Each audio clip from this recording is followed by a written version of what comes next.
ওম নমো বাসুদেবায়। গুরু বৃহস্পতির অপমানের পর ইন্দ্রদেবের স্বর্গ পুনরুদ্ধার। গুরু রুষ্ট হলে কৃষ্ণ রাখিবারে নারে, কৃষ্ণ রুষ্ট হলে গুরু রাখিবারে পারে। দেবতারা ব্রহ্মার নিকট গিয়ে সাধনা করে ব্রহ্মাকে সন্তুষ্ট করার পর ব্রহ্মা বললেন, ইন্দ্রের ইন্দ্রত্ব কী ছাড়, যদি বিষ্ণুও হন তিনিও গুরু অপমানের সাজা তৎক্ষণাৎ পান। গুরু নারায়ণ রূপে জ্ঞানের দ্বারা সবাইকে পালন করেন, এমনকি অসুরেরা গুরু অপমানের সাজা পেয়েছিল।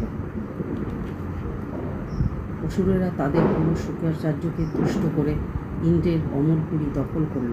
ব্রহ্মা সব শুনে তাদের বললেন, তোমরা 10টা প্রজাপতি পুত্র বিশ্বরূপের নিকট যাও। তিনি বয়সে কনিষ্ঠ বটে, কিন্তু অতিশয় জ্ঞানী। তিনি দানবের ভাগিনেও সর্বদা নারায়ণের ভজনা করছেন। তাকে তোমরা গুরুরূপে বরণ করে অসুরদের সাথে যুদ্ধে বিজয় লাভ করো। ব্রহ্মার এইরূপ আজ্ঞা শুনে দেবতারাও ইন্দ্রদেব ত্বষ্টার আশ্রমে উপস্থিত হলেন। দেবতারা দেখলেন তিনি মহাযোগীবর, নারায়ণের ধ্যানে রত, বিশুদ্ধ অন্তর, বয়সে যুবক। ইন্দ্র ও দেবতারা সেই যোগীবরের নিকটে এসে স্তবস্তুতি করতে লাগলেন। যোগীবর অতিথিদের নাম শুনে তপস্যা ত্যাগ করে অতিথিদের পাদ্য অর্ঘ্য দিয়ে আচার আচরণ করে তাদের কুশল জিজ্ঞাসা করে দেবতাদের ভাষণ দিলেন।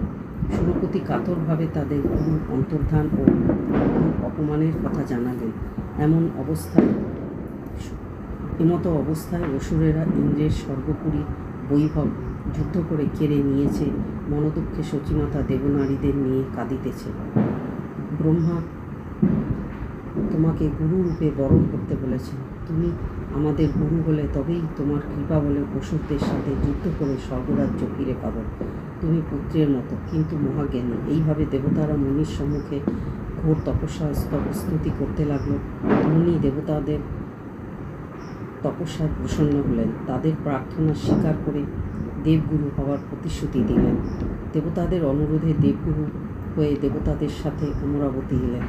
সব দেবতার দেবসেনাদের মন্ত্রপুত নারায়ণ কবচ দিলেন। এই কবচের বলে যক্ষরক্ষ প্রত্যেকে ভীত হয়। এই নারায়ণ কবচ হল নারায়ণের ষোড়শ অবতারের সামবেদীয় স্তব।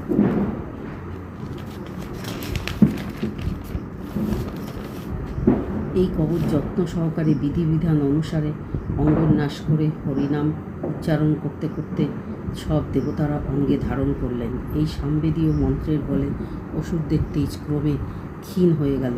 স্বর্গপুরী ছেড়ে অসুরেরা পালিয়ে গেল। এইভাবে গুরু বলে দেবতারা পুরো স্বর্গ ফিরে পেল।